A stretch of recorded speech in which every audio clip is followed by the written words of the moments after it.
In 1904, the world witnessed the unimaginable, an Asian empire defeating one of Europe's greatest powers. The war between Japan and Russia wasn't just a clash of armies. It was the moment the balance of global power shifted east. This is the story of how Japan humbled an empire, and how Russia's defeat would ignite a revolution at home. Welcome to NeoHistorica AI, where history comes alive. The Russo-Japanese War of 1904-1905 was the first modern conflict where an Asian nation triumphed over a Western superpower. But this wasn't just about armies. It was a war of leadership, technology, and willpower. To understand how Russia fell, we must look at both sides, from their commanders and tactics to their ultimate downfall. Russia entered the war with shockingly poor leadership. Admiral Wilhelm Wittgeft, the commander of the First Pacific Fleet, was notoriously indecisive. His command was cut short when he was killed early in the conflict at the Battle of the Yellow Sea. His replacement, Admiral Zinovy Rozhdestvensky, was a whole other story. He earned the nickname Mad Dog for his explosive temper and erratic behavior. He even infamously ordered his fleet to fire on British fishing boats by mistake during the Dogger Bank incident, nearly starting a war with Britain. Meanwhile, General Stasel stubbornly refused to retreat from Port Arthur, a decision that cost thousands of Russian lives for a lost cause. In stark contrast, Japan's commanders were disciplined, modern, and visionary. Admiral Togo Heihachiro, who had trained with the British Royal Navy, became Japan's answer to Horatio Nelson. He was calm, precise, and utterly unstoppable on the seas. On the ground, Generals Nogi Marisuke and Oyama Iwao masterfully combined the ancient samurai spirit of their heritage with cutting-edge modern strategy. This powerful blend of tradition and innovation led Japan to one stunning victory after another, leaving the Russian command structure looking archaic and incompetent in comparison. After the humiliating Crimean War, Russia attempted to reform its army, but these changes were mostly just on paper. In reality, soldiers remained poorly trained and were still practicing outdated tactics like volley fire, which were ineffective in modern warfare. Their training was rigid, and their leadership was often out of touch with the realities on the ground.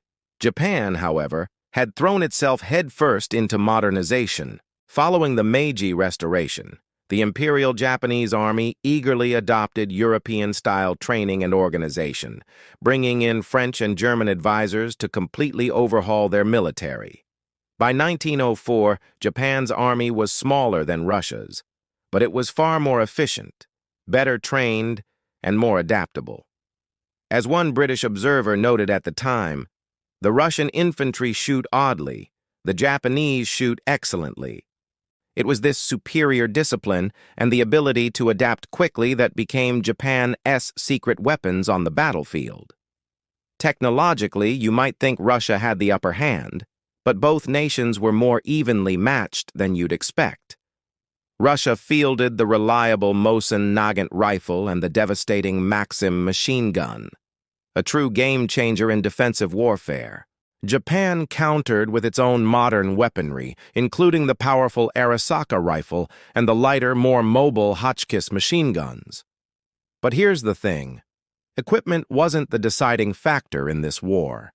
The real killer for Russia was logistics. The immense distance between Moscow and the battlefields in Manchuria crippled its supply lines. The Trans-Siberian Railway, an incredible engineering feat, was only a single track. It simply couldn't transport troops, ammunition, and supplies fast enough to sustain the war effort. Meanwhile, Japan was fighting in its own backyard. Its forces were agile, mobile, and well-supplied, giving them a massive strategic advantage that Russia could never overcome.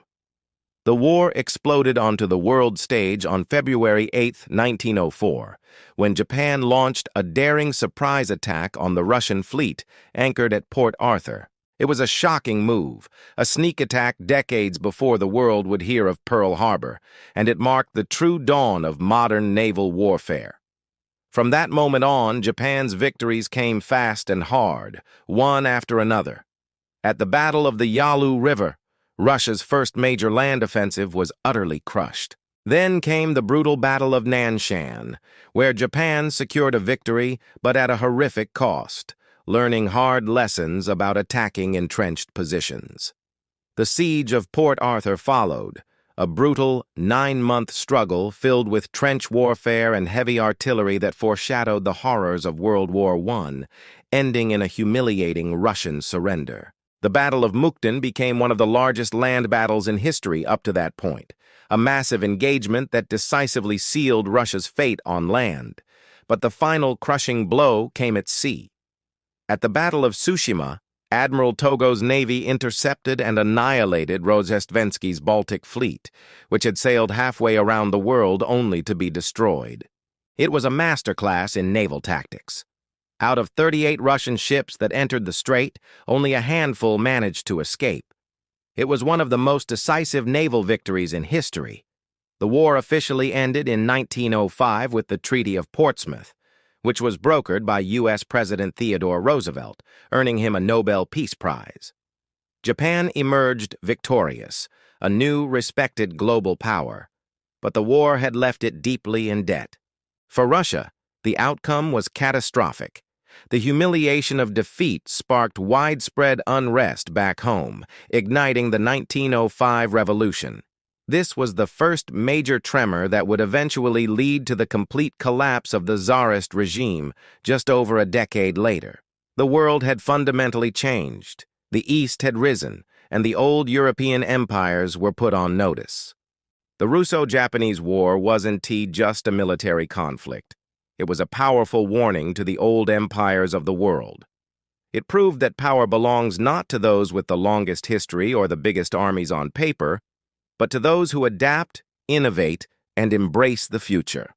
This is NeoHistorica AI, bringing the past to life, one war at a time.